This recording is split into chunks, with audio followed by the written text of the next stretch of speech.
আপনারা শুনছেন শ্রুতি, পাঠ করছি আমি শক্তি বণিক। আমার পথ, কাজী নজরুল ইসলাম। আমার কর্ণধার আমি, আমার পথ দেখাবে আমার সত্য। আমার যাত্রা শুরুর আগে আমি সালাম জানাচ্ছি, নমস্কার করছি আমার সত্যকে।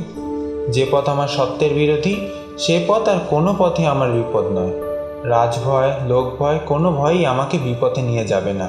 আমি যদি সত্যি করে আমার সত্যকে চিনে থাকি, আমার অন্তরে মিথ্যার ভয় না থাকে, তাহলে বাইরের কোনো ভয়ই আমার কিছু করতে পারবে না। যার ভিতরে ভয়, সেই বাইরে ভয় পায়। অতএব যে মিথ্যাকে চেনে, সে মিছিমিছি তাকে ভয়ও করে না। যার মনে মিথ্যা, সেই মিথ্যাকে ভয় করে। নিজেকে চিনলে মানুষের মনে আপনা আপনি এত বড় একটা জোর আসে যে সে আপন সত্য ছাড়া আর কাউকে কুর্নিশ করে না। অর্থাৎ কেউ তাকে ভয় দেখিয়ে পদানত রাখতে পারে না। এই যে নিজেকে চেনা, আপনার সত্যকে আপনার গুরু, পথ প্রদর্শক, কাণ্ডারি বলে জানা, এটা দম্ভ নয়, অহংকার নয়, এটা আত্মাকে চেনা সহজ স্বীকারোক্তি। আর যদি এটাকে কেউ ভুল করে অহংকার বলে মনে করেন, তবু এটা মন্দের ভালো, অর্থাৎ মিথ্যা বিনয়ের চেয়ে অনেক বেশি ভালো। অনেক সময় খুব বেশি বিনয় দেখাতে গিয়ে নিজের সত্যকে অস্বীকার করে ফেলা হয়।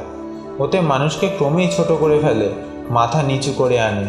ওরকম বিনয়ের চেয়ে অহংকারের পৌরুষ অনেক অনেক ভালো। অতএব এই অভিশাপ রথের সারথীর স্পষ্ট কথা বলাটাকে কেউ যেন অহংকার বা স্পর্ধা বলে ভুল না করেন। স্পষ্ট কথা বলা একটা অবিনয় নিশ্চয় থাকে, কিন্তু তাতে কষ্ট পাওয়াটা দুর্বলতা। নিজেকে চিনলে, নিজের সত্যকেই নিজের কর্ণধার মনে জানলে, নিজের শক্তির উপর অটুট বিশ্বাস আসে। এই স্বাবলম্বন, এই নিজের উপর অটুট বিশ্বাস করতেই শেখাচ্ছিলেন মহাত্মা গান্ধীজি।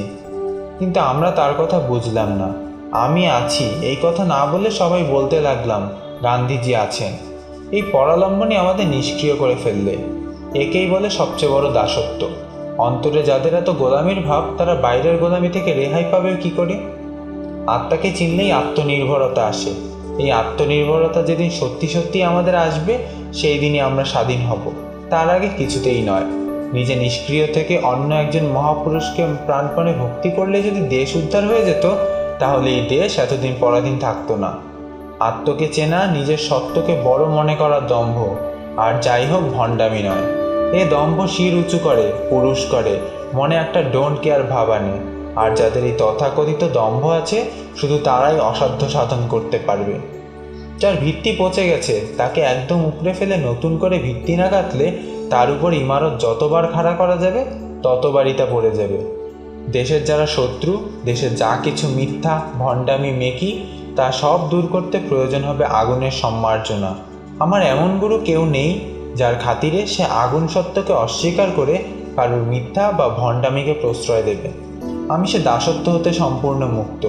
আমি কোনোদিনই কারোর বাণীকে বেদবাক্য বলে মেনে নেব না, যদি না তার সত্যতা প্রাণে তার সাড়া না দেয়। না বুঝে বোঝার ভণ্ডামি করে পাঁচজনের শ্রদ্ধা আর প্রশংসা পাওয়ার লোভ আমি কোনোদিনই করব না। ভুলের মধ্য দিয়ে গিয়েই তবে সত্যকে পাওয়া যায়। কোনো ভুল করছি বুঝতে পারলে আমি প্রাণ খুলে তা স্বীকার করে নেব, কিন্তু না বুঝেও নয়, ভয়েও নয়। ভুল করছি বা করেছি বুঝেও শুধু জেদের খাতিরে বা গো বজায় রাখবার জন্য ভুলটাকে ধরে রাখবো না। তাহলে আমার আগুন সেই দিনই নিভে যাবে। একমাত্র মিথ্যার জ্বলে এই শিখাকে নিভাতে পারবে, তাছাড়া কেউ নিভাতে পারবে না। মানুষ ধর্মই সবচেয়ে বড় ধর্ম। হিন্দু মুসলমানের মিলনের অন্তরায় বা ফাঁকি কোনখানে, তা দেখিয়ে দিয়ে এর গলদ দূর করা আমার এই পথের অন্যতম উদ্দেশ্য। মানুষে মানুষে যেখানে প্রাণের মিল, আদত সত্যের মিল, সেখানে ধর্মের বৈষম্য কোনো হিংসার, দুশ্মনির ভাব আনে না। যার নিজের ধর্মে বিশ্বাস আছে, যে নিজের ধর্মের সত্যকে চিনেছে, সে কখনো অন্য ধর্মকে ঘৃণা করতে পারে না। দেশের পক্ষে যা মঙ্গলকর বা সত্য, শুধু তাই লক্ষ্য করে এই আগুনের ঝান্ডা দুলিয়ে পথে বাহির হলাম।